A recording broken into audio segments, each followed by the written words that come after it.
I'm Adam Craievich, owner-operator of Craievich Landscape Services Incorporated. We specialize in innovative hardscape spaces and 3D landscape designs.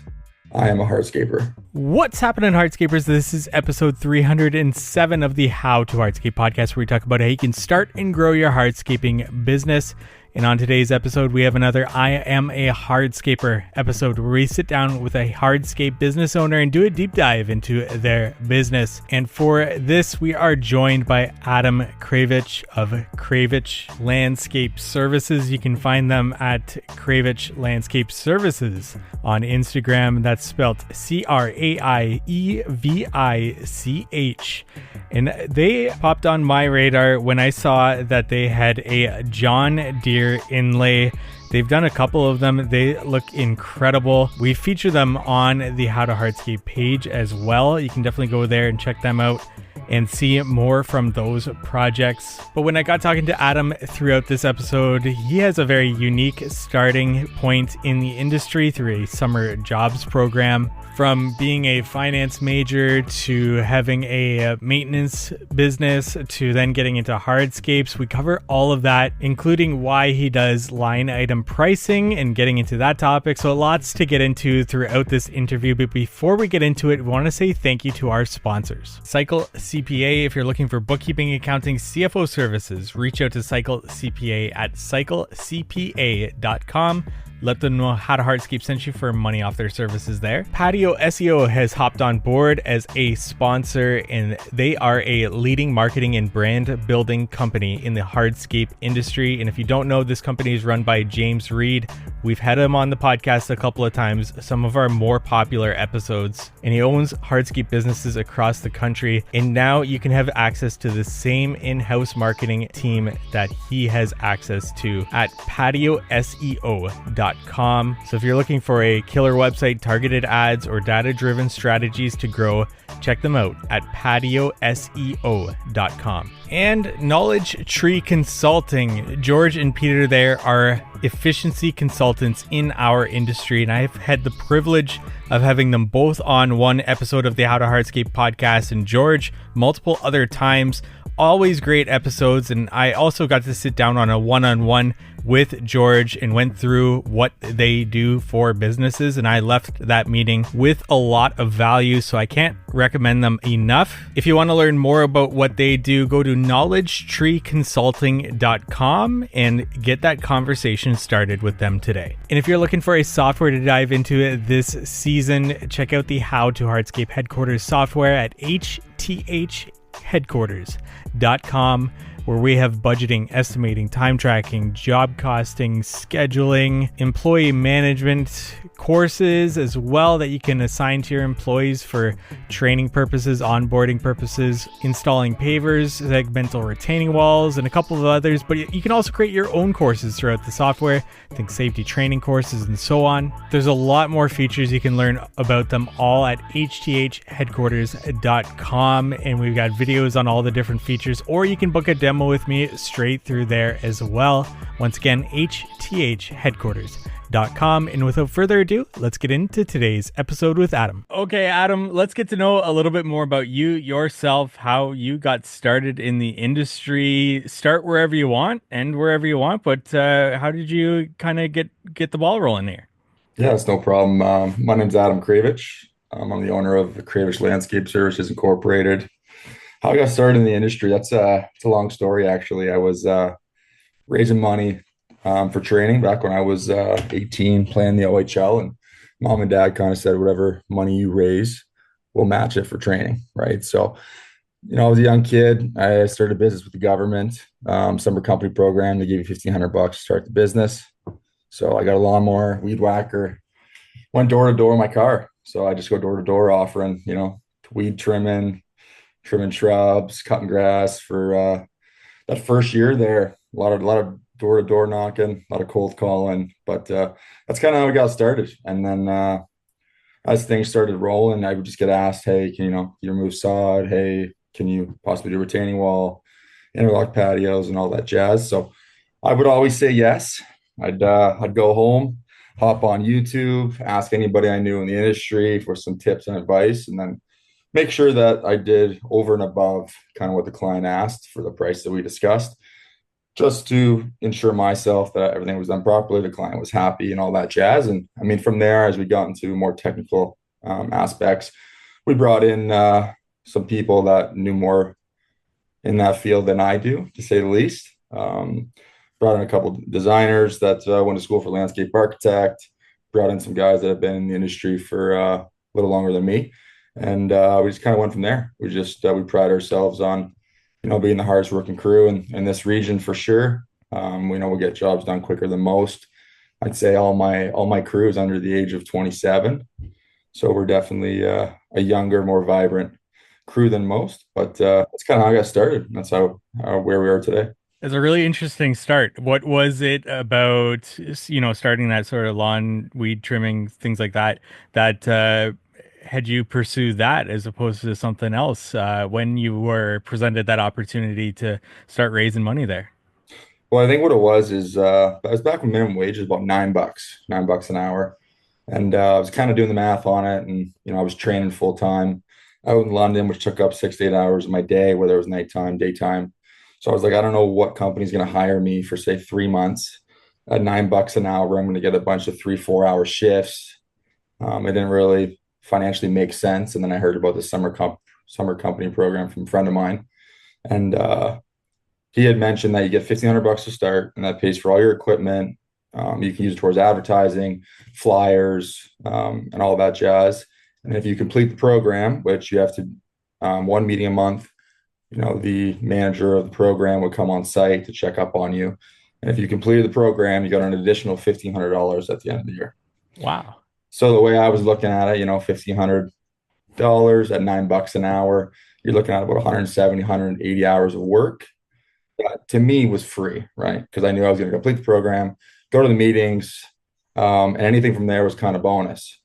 So when you're doing the math, that say a part-time job of 20 hours a week, it's 9, 10 hours, or sorry, 9, 10 weeks of the summer.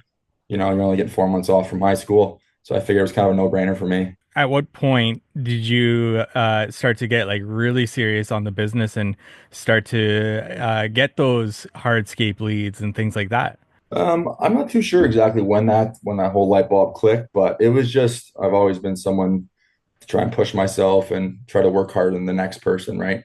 So I just kept saying yes, kept saying yes, kept saying yes, and then brought in a couple buddies and just got to the point where, your client that used to cut grass for $20 a lawn now all of a sudden needs a $1,500 garden, right? You do a good job there. Hey, can you remove sod? There's a $3,000 job. And then it was, do you do patio? Well, we don't actually have done it. We haven't actually done it yet. But what I can say is, we'll give you the best price. You're gonna get the cheapest price we can give you. We're gonna work the hardest to make sure that everything's done proper standard, right? And then once you get that first one, and it just kind of rolls from there. The client's satisfied. He's gonna refer you to his friends. And being in Sarnia, it's a very small town, right? Word of mouth travels very far. And until probably last season, we really spent zero money on marketing over the previous 8 years. This is my 10th year going into the business here, and we finally just started, doing Google SEO and Facebook targeted ads and all that jazz. Before it was just word of mouth, a couple tiny lawn signs, and just keep going. With being in Sarnia, was it always going to be Sarnia that you started your business, or have you ever thought about moving from Sarnia to a larger market, get out of the small town, or has it just snowballed from when you initially started there? Well, it just kind of snowballed. I mean, ultimately, this wasn't the end goal for me. I'm a finance major from Ryerson, so that was kind of where I saw myself getting into. But this was something that I really enjoyed. I mean, I work with a lot of my best buds. It's been a really enjoyable experience. I'd say I enjoy going to work probably 80 to 90% of the time, which is a lot more than most can say, right? So it's a profession that allows me to kind of have a few months off in the winter where, get to travel, relax, reset, and then just go hard in the summer, work outside, work with people you like. A lot of our clients are awesome. So for the most part, it's a pretty enjoyable industry to be in. And I've considered moving to a larger market, and we've done projects out in London and Chatham, and even went as far as Muskoka for a couple projects. But it's my home, it's where I'm from. and I know a ton of people here through the hockey world, and so things kind of just snowball, right? Once your name gets out there, it can snowball pretty fast, good or bad, right? So it's for the time being, it's been awesome, and I can't complain whatsoever. Did you hold on to the maintenance side of things, the lawn care, anything like that, or once you started to get the design build work, you just stuck with that? Yeah, so I've kept the maintenance the entire time. That to me, that's where we started. I have some of my clients from the first year, still going on 9, 10 years here with the same people, and we kind of look at it as more as an advertising thing, right? You got your a truck and trailer, fully marked up, driving around town, every day, 15, 20 houses a day. So it's a lot of advertising in that front. And what I've noticed too is when you are cutting grass for people, eventually they'll ask you, hey, do you do this? Hey, do you do that? So I find, on average, let's say 10 grass clients, we're doing landscape work, hardscape work, at least four of those 10 within that first season alone. And I can't recall, but I'm pretty sure that every client that we've had that we're still working for from our first, second year, we've done landscape work for. So it makes sense to continue to hold on to that, eh? Yeah, and I don't mind it, to be honest with you. Like you'll find me at the end of the season when a lot of the school guys go back to school. I'll be on the grass crew cutting grass, and I can't complain. It's kind of nice to sit there with thoughts, cutting some grass. So Going to your finance major, has that helped in business at all to help you through certain scenarios within the business? yeah, it definitely has helped, right? Because if the money doesn't make sense, the projects don't work, right?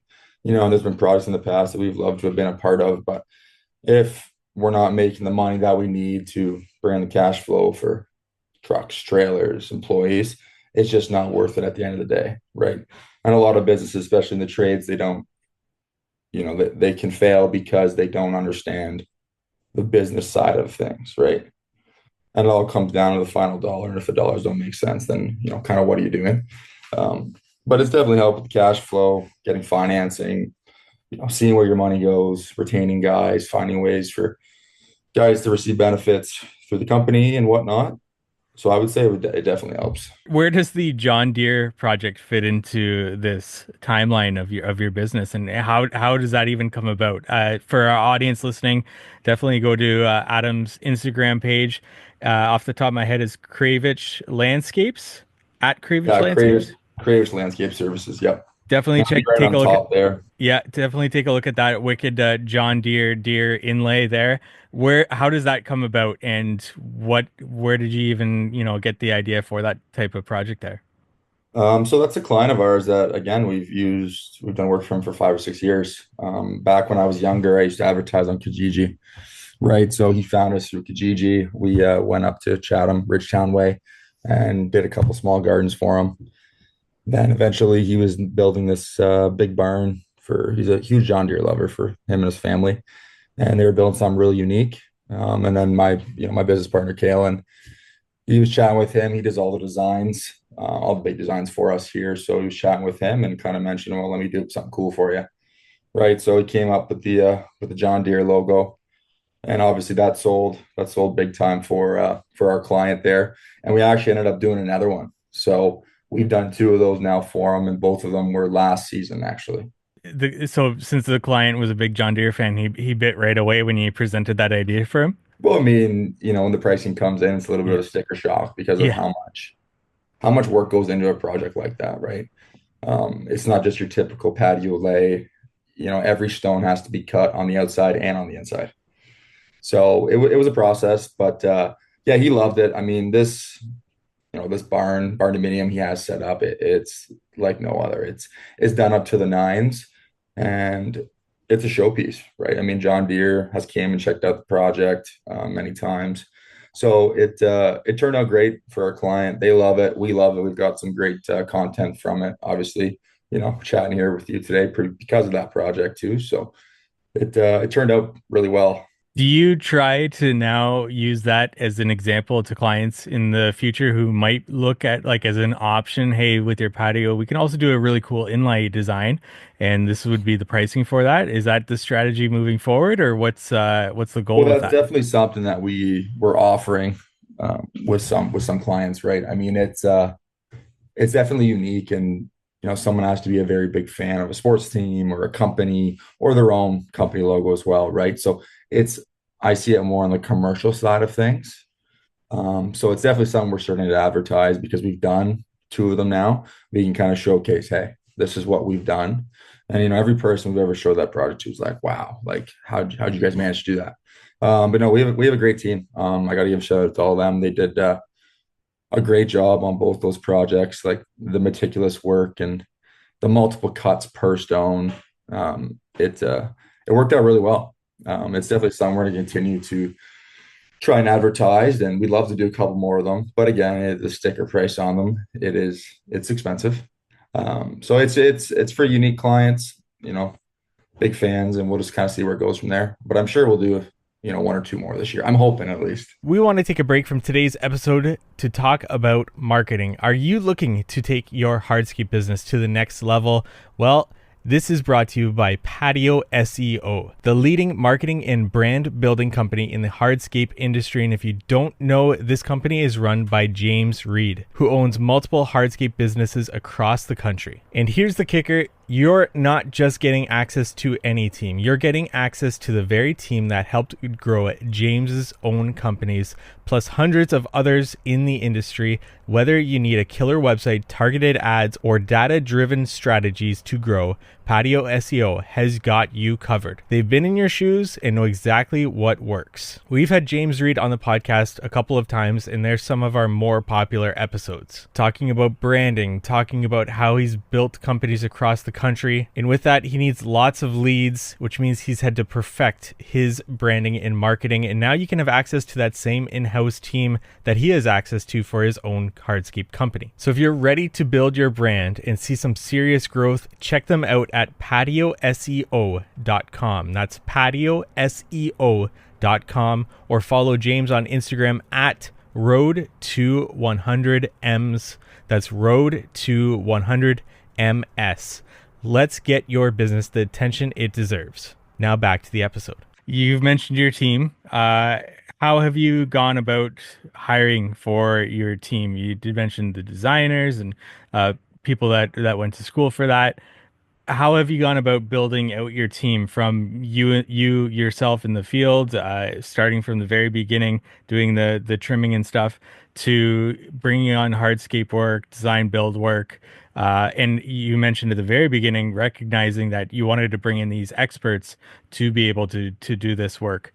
How has that evolved over the years, and the people that you've brought on into your business to fill those roles? Well, again, a lot of it's word of mouth. I know a lot of people here in the city of Sarnia, and started out with bringing on my best buddy, just helping me out with landscape work, working hard, just little jobs here and there, and it just honestly is just kind of taking its own route here. We just word of mouth, bringing guys in, friends of buddies, looking for a summer gig, really, right? Hey man, any chance you have work for 4 months while I'm home from school? Because I was a university student, I was doing the same thing. I go to school for 7, 8 months a year. I'd come home, work like a dog for those 4 months, and then go back, right? So, as you start building your team, people start to take notice. And I've had other buddies working in different landscape companies in town. You know, it's a different work environment considering a lot of us are friends. So it's friends of friends. And if we've had, employees work for us for 4 or 5 years, and they have a little brother, or if they have a buddy that's looking for a summer gig, well, if you can vouch for them because you've been with us for 3, 4 years and you've been awesome for us, then we're going to give them the benefit of the doubt. And today, what are your roles and responsibilities in the business? So I guess my main role obviously is the business side of things. I'm the one doing all of the quotes in person, trying to tackle any issues with clients, closing off projects. But again, I'm also on site 4 days a week at bare minimum. I like to take one of my own crews and take care of patio project or saw project, whatever it may be. So it varies from week to week. An average day gets up, 7:30. I go to site probably till 4:35, and then I'm doing quotes at new people's properties till 7. Come home, grab dinner, and then I'm on my laptop finishing up those paper quotes, responding to emails, all that kind of jazz. So it's definitely I have a lot less roles and responsibility than I used to. Just start, entrusting other guys in your company, trying to give some of that work off, book work off to accountants, to bookkeepers, get an advertising team in place. Just because you can't do it all yourself, right? And I found, me and my business partner Kalen, we were kind of pulling teeth there for a bit. It just felt like, when's it going to end, right? Like when are we going to have time for ourselves to kind of enjoy a weekend, a Saturday, a Sunday, right? So yeah, we've slowly passed off things, but I would say that's what my role and responsibility is for the most part. You did mention earlier that you're getting more into the website, the SEO. What was the prompt to do that? Are you guys planning for a little bit more growth, or is it a plan to diversify where the leads are coming from? What was the thought process behind getting more invested into that? We got a cold call from just a client here in Sarnia, just kind of asking if we've used anybody, and we haven't really used anybody. So it was more we would go into real estate agents' folders, right? That they have at houses when they're selling a property, and we had signs, and we'd have our T-shirts and hoodies, but we never really spent any money on the advertising front, and you know, it's went well for quite a while, right? But if we want to keep growing and expanding the way we'd like to, we need to have obviously more work, which in turn we can bring in a couple more guys and just kind of snowball effect that way. Let's start talking about your sales process a little bit. You do the consultations, you do the quotes and all that. From a client reaching out to you, whether email, text, they phone call you. Where do you take that initial conversation? What kind of questions are you asking to find out if they're a good fit for your business and if you'd want to schedule a consultation with them? We usually a lot of people reach out via our Wix. They'll send an email and they gotta give their phone number, email, just a brief intro on what project they're looking to get taken care of. And so what I usually do is I'll email them back and we'll set up a time for consultation. I'd say, 99% of the time, I'm going to go do the consultation regardless, big or small, right? Because like I said earlier in the podcast there, that a lot of projects will start out small, right? It'll be that small $2,000, $3,000 job. And people always ask me why bother with that? Why bother with the lawn care for one season for $1,500? Well, it's because if they can trust you with that, they're going to trust you with that next big project when that comes down the pipeline in a few years, right? So you lose a little here, but you gain a lot in the future. So usually I'll send an email out with a bunch of time slots. They'll pick one of the time slots. Then I'll drop by and we'll kind of get the what the scope of the project is. Just the simple questions. What are you looking to get? What's the sizing? What's the area? Do you guys have a budget in mind? And again, the idea for the budget is just more to set up a design that fits the budget, right? And some clients might think it's because of us trying to see how much money we can make, but at the end of the day, it's not really like that. I know you've asked me, how our proposals look like, but we're a line item company, right? So you can see exactly where every item goes, the cost of every item, right down to that last edging spike, right? So there's full transparency with us. So when we get the budget price, it's more of, we can show you design for 30 grand. We can show you design for 100 grand, right? It just varies so substantially. And as you know, the cost of hardscape products range from $5 a square foot up to 26, 27, right? And on 1,000 square foot patio, we're looking at a 5x price point just for the product alone. So we'll get that all figured out. Our landscape team will kind of take care of the design process. We'll build up a 3D design for the client, send it off to them, and usually have a couple revisions here and there. And once the design's where they want it, and then I'll proceed with the landscape quote. Let's touch on that line item proposal because it's rare that we do have somebody on the podcast that does the whole line item thought process there with their proposals. Have you ever played around with doing like just work area proposals or just a lump sum proposal, or has it always been line item, and why the transparency in that case with line iteming all the materials there? Honestly, we've never tried the lump sum. I know a lot of companies do that in the trade industry, right? We compete against many companies that do that. It's just something that we've always felt is appropriate for us. We want to provide full transparency right from that beginning consultation all the way to the time we're done the project. Because at the end of the day, we don't want anyone to feel like they got gouged. Because when it comes to doing the work, we do complete work quicker than most, right? Like our crew's all young, they're all university athletes. So we hum through projects pretty quickly. So when you see the line item, at least the client has an idea. Okay, I know where the money's going. Man, you guys work quick, but I see where my costs are going, right? And I think it just starts with my family. They've when they've gotten project quotes, they've always went with the company that provided the line item, right? And I've always said why. I said because I know where my money's going. Because that way, if a client wants to change the cost of a patio paver from a 15 a square foot to a 5 a square foot, at the end of the day, that doesn't bother me, right? That doesn't bother our company because it's just the product cost. It's not going to change the labor cost, the delivery cost. It all comes from our suppliers for the same delivery fee. So if you want to save yourself 3, 4 grand on a project, that's okay, right? Like we provide suggestions for the project of what we think would look best. And then at the end of the day, it comes down to how much money you can spend and how much money you feel comfortable spending. And it doesn't matter to us at the end of the day. We just want to be a part of that project, get to know that client at the end of the project, sit there, have a drink with the client, and they love it, right? That's at the end, that's the end goal for us.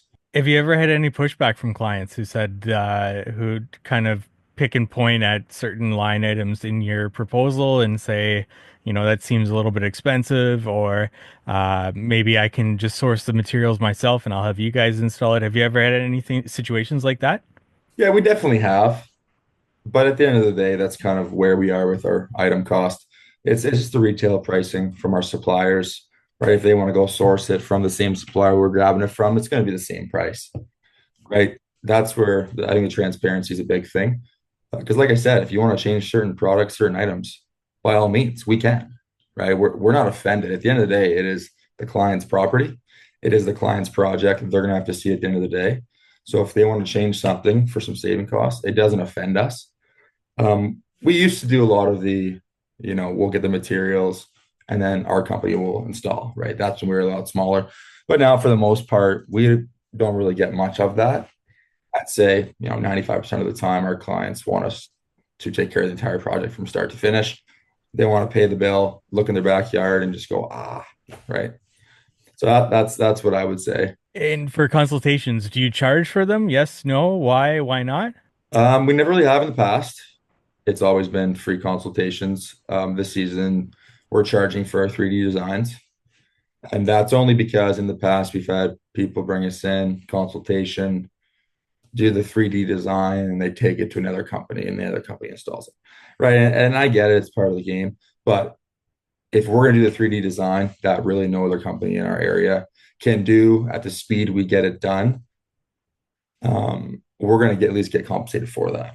So if the client does the project with us, there's no fee. The fee's waived. We want to take a break from today's episode to thank our sponsor, Cycle CPA. It's crucial to review your financial statements on a monthly basis so you can diagnose areas for improving your business's financial health early before they become significant issues. Too many contractors wait until the end of the year to review their financials as they file taxes, when it's often too late to take action to change the outcome. Cycle CPA not only handles bookkeeping and taxes, but they also ensure that you're armed with financial data on a monthly basis to make key business decisions. They offer benchmarking, cash flow forecasting, and assistance in developing targets for financial metrics. With their team of accountants specialized in the hardscape and landscape industry, they currently work with hundreds of companies in this field. Visit cyclecpa.com, and for $200 off, mention the How to Hardscape podcast. Now back to our episode. Selling the project. Do you have certain payment terms in terms of this much upon signature, or percentage upon signature, percentage upon start date, and what do you kind of try to leave till close, or does it just depend on the project and the client? It depends on the project and the client. Like we've had clients that are just like, we'll pay up front for the full project. But I'd say the standard is, 25% deposit. That way we can start ordering products. And then once we start, it's another 25%. And then no matter how long the project is, we don't square up until everything's done and you're fully satisfied with the project. Ask this next question going back to that John Deere project with how complex the inlay was. And I'll ask you make money on that project? And the reason why I ask that is just because a lot of guys will, do their first inlay just as a typical like quote for a patio, just to get that into their portfolio and to use that for marketing going forward. And that's kind of the justification for, you know what, we're going to charge them the same, but we'll get some marketing on the back end of this, and that's going to help us quite a bit to get more and more of those projects. But answer this if you want or don't want to, Adam. Did you make money on that No, project? so that project, there was a lot more to it than those two John Deere patios. We were probably there at that project, I'm going to say 12 to 14 weeks. So, we made our money in other aspects. On that specific project inlay, I'd say probably not, no, because of how tedious it was, right? And I told our crew, take as long as you need. I want this to look freaking awesome. I want us to advertise the crap out of this. And we know that at the end of the day, it's going to bring us more business in the future. So I'd say that's a project where we kind of broke even just for the portfolio standpoint. Yeah, makes a lot of sense. And getting into anything that you'd want to talk about in terms of installation or equipment that's really helped you along the way, or that you stand behind in your business currently, installation methods, or anything like that that you'd want to talk on here. We don't really mess around with the amount of aggregate base. We like to dig a little deeper than most, just to ensure there's a really good base, right? And there's nothing worse than having callbacks and having a patio that's a few years old and it's sinking. And we've seen many projects that we didn't partake in, and we're getting the call back on and asking, "Oh, when was this done?" "Oh, a few years ago." And you're like, "Really? Like, did you guys take care of this? Was it a company?" Nope, it was, somebody else took care of this. It's like, geez, like that's something that I don't want to mess around with personally. I would much rather have a bigger aggregate cost for the client just to ensure that, hey, this is going to be sturdy. This is going to hold a testament of time. That's one thing I would say is big. And since we've gotten into all these crazy inlays and these really unique patio designs, the IQ table saw has been like a staple for us. We got two of them now. It is pretty important to have when you're making those intricate cuts, because when you're using your typical steel saw, the blades are big. You can't get into those really tight angles. So I'd say those are probably two things that are pretty integral to our business and something we really like to use. What do you do for winter work? Do you guys do snow clearing, or do you just focus on the maintenance and design build once that season comes around? Yeah, just kind of focus on that maintenance. We have a lot of our lawn care clients that will have spring cleanups, fall cleanups associated with it. And by the time you're all said and done with that, you're mid-November, early December, right? Everybody's pretty tired. You're working 50, 60-hour weeks from right around March 1st until the end of November. So a couple months off for our guys is definitely needed. I know they enjoy it. They hop on EI and, make some good money doing that as well. And then we start back up full throttle, like I said, March 1st, mid-March kind of range. We're starting a little bit later this season just because of the weather. But for me personally, it's just kind of closing accounts, getting all the finances in order, getting everything off to the bookkeepers and accountants, and just kind of, I guess, relaxing a little bit. I'm a full-time junior C head coach here for hockey as well. So that takes up, I'm saying, probably 25 hours a week for me. So it gives guys a couple months to kind of do some things that they want to do for their own personal, right? Whether that's doing courses, learning the language, traveling a bit, right? So, Going to your hockey experience and playing on a team, has that helped? Has any of those skills sort of helped to transfer over to being a leader of a business for yourself? yeah, I would say so. The team aspect of sport is something that I think every individual should partake in, especially at a young age, right? Because you only go as far as the team goes as a whole, right? And it's no different in the work field. I mean, there was learning curves along the way for sure, but at the end of the day, without your team, you're kind of nothing, right? I can't do all this work by myself. Me and a couple guys can't do all the projects by ourselves. So at the end of the day, you have to kind of keep everyone happy and support everybody and make everybody feel like they're part of it. Because at the end of the day, they are, right? There's many projects that we've done that I'm very proud of personally that I didn't have anything to do with on the install side of things, right? Because I'm busy doing other aspects of the business. But I'd say that definitely was a big thing, right? Accountability. too. Early on in the business, I'd get very frustrated when things broke and I wasn't the one responsible for it. But at the end of the day, it's on me, right? If I didn't teach somebody the right way how to install or teach somebody the right way to use a piece of equipment, and at the end of the day, that comes back on me. That's not their fault. That's my fault. So I think accountability is a big thing, right? We've had, some mess ups over the years where things have cost pretty penny. But at the end of the day, it comes back to, the boss and how I taught them. So take full accountability. I think it's a big thing for sure, right? How has delegation been for you as a business owner? I think a lot of people struggle with that, handing off things.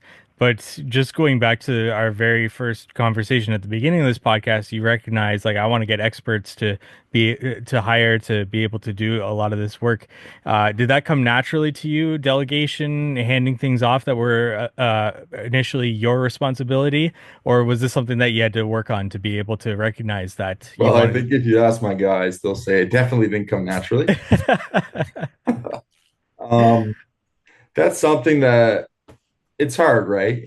Something that you kind of built early on. We were young kid by yourself, and you want everything to be done by you, right? You want to make sure it's got your stamp of approval. But at the end of the day, if you want to grow, you can't do that, right? And I found that there was times where I would hover, I would, want things done a certain way all the time, which is okay at the end of the day because the business has to follow a standard, right? But I found over time in delegation, and once you have someone that's working with you for a year, 2 years, you start to trust them a heck of a lot more, right? It's like anything in life. Someone that's around you for a longer period of time, you're going to trust them with more, right? And I think it was the same with the aspect of the business there. There's some parts of the business that I am unable to do, right? The design front. I didn't go to school to be a landscape architect. I didn't go to school to design landscape projects. So whether or not I would like to do it myself, I have to delegate that, right? I have to trust my guys. That looks awesome. Here's the budget. Here's what they want to do. Go for it. Right. And I think as the years went on, I've definitely gotten better at delegating. But again, I think it's partially because we have a lot of the same team that have been around for a while. Right. And when you trust somebody, you trust them through and through. We want to take a break from today's episode to thank our sponsor, Knowledge Tree Consulting. They are efficiency consultants in the industry with 35 plus years of industry experience building Oriole landscaping in Toronto, which they are completely hands off at this point. George and Peter have been on the podcast before, and George on multiple occasions now. I've personally leaned on him to help with the How to Hardscape headquarters software and how we can maximize the efficiency of user experience. And I know the guys at DTE Landscaping, Chuck and Jeffrey, who we've also had on the show multiple times, have hired them on in the past. Check out their consulting services, peer groups, and events that are coming up on their website, knowledgetreeconsulting.com, or check them out on Instagram at joinktc. Now back to our episode. We're going to be jumping around here, so do bear with me. I want to go back to your mentioning of the base depth going a bit deeper. How do you communicate that to your client so that they know, hey, I'm getting a quote from you guys versus another guy who might be doing even less base depth? And how do they, compare apples to apples if they don't know? How do you go about communicating that extra value that you're adding to your client in that? Well, I think it just becomes through a discussion, really, right? Like I said, a lot of the times our clients are word of mouth, right? So they know from X, Y, and Z have gotten jobs done. They know we're going to do a good job, but they just want to feel that comfort themselves. So I think that is something that we try to get across, right? We'd like to have, 8 to 10 inches of depth if we're installing turf, 10 to 11 inches of depth. Well, why? We got told that we only need 4 to 6. Well, I understand you might need only 4 to 6 if you live in Florida or Texas, right? We have winters, we have frost, we have freezing. So no matter how good it's installed at that 4 to 6 inches, it's going to come up slowly, right? Because of the frost. It's just something that we can't control. So it's something that we really try to hammer on the client, I guess, so to speak, that, it's important that we do this once and we never do it again. I don't want to hear back from you until you want us to do another project at your house. Right. So I think that's one thing that I really try to discuss with my clients and how important it is. Right. Because with those lump sum projects, Client has no idea where the cost is, right? It's like, well, why are they $5,000 cheaper? Well, do you know what they're using? Do you know how deep they're digging? Do you know what? Well, no. It's like, okay, well, you see everything I'm doing, right? And I think once they feel that trust and comfortability, um, I would say more often than not, we do get the project. There is times where we come across a bit higher than say a competitor, and they choose for the cheaper, company, and that's okay. We're not offended by that. At the end of the day, it is what it is, right? But it is an important thing for sure to kind of portray how important the base is and excavation process is. Do you put that into writing as well, say like on the proposal so that they actually see it? I find that in my past, when I talk to clients on, on a consultation about how we do install things a little bit different than others, and this is what we do, that their eyes just kind of glaze over and and I get too passionate maybe about talking about all the things that we do. And I just see them kind of losing interest in that. So now I put it into writing for them to see. Do you do something similar to that? Well, usually after the first consultation, I kind of make it pretty apparent right from the beginning, kind of how we do things and how important that excavation and the aggregate base part of the project is.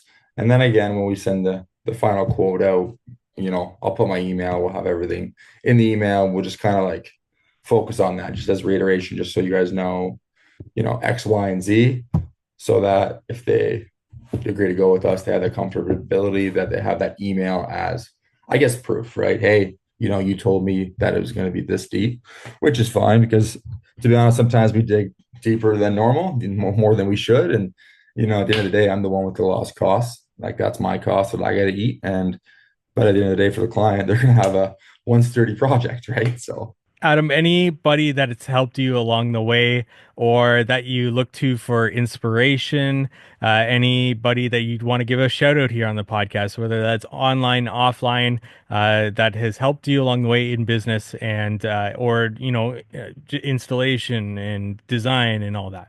well, I mean, obviously, I'd have to thank all my crew, right? That's obviously one of the biggest things, my crew and my family. Without my family's support early on, I wouldn't be kind of where I am today. I learned all the business aspects from my direct family. There's a lot of business owners in my family, and kind of the fundamentals are the same through their business and through mine. But I would have to say, obviously the work guys, our crew, I feel like we have the best crew in this area, if not in Ontario. And I'm proud to say that. But I would say from an inspiration standpoint, obviously you looked at on Instagram, you got RC Outdoor, you got NRX Landscaping. There are a couple companies that, we've sent stories back and forth, sent little messages to them, hey, like sweet project, and vice versa, right? Because when you see another big company doing something really cool, you're like, okay, damn, we got to step our game up, right? And I think those are two companies that we really feel are kind of game changers. And I think a lot of our projects in, even the last couple of years, we've tried to not one up them, but hey, like we saw this in this project, let's throw it on the next design for a client and see if they bite on it. Right. So I'd say those are the two companies that, man, they do some good work. I'm sure you know who those guys are as well. So I want to ask this because you are a finance major, and if you weren't doing this, landscaping, hardscaping, design, build, maintenance, if you weren't in the industry at all, what do you think you would be doing right now? Especially with having a finance major, any other thing that you would have pursued if it wasn't for this? yeah, I would have seen myself, the wealth management, financial advising. I would have probably worked downtown Toronto in the business world, right? But and that was kind of the plan once hockey didn't work out was to get into that field. But life has a funny way of changing things, right? And here we are, and I couldn't be happier with where I'm at now and what I'm doing with this business with our guys. So I'm pretty content with where I'm at right now. I ask these last two questions to every business owner that comes on. One being a struggle that you're experiencing in business right now, or not really a struggle, but something that you're just trying to work on to improve in your business. What is that one thing that you're trying to improve or struggling with right now in the business? I think obviously improving you always want to try and streamline everything, right? Have the same setup for all your trucks, have the same setup for the office, same setup for, the design crew and all that jazz. And that's one thing we've really tried to work on, organization. Like, as you know, in this industry, there's so many moving pieces, whether it's from the admin side of things, getting off to a job, getting the products delivered, and you have to rely on so many different people when it comes to suppliers, bringing in products and whatnot. So I think kind of streamlining everything is something I don't want to say we struggle with, but it's just something we're continually trying to improve. Right.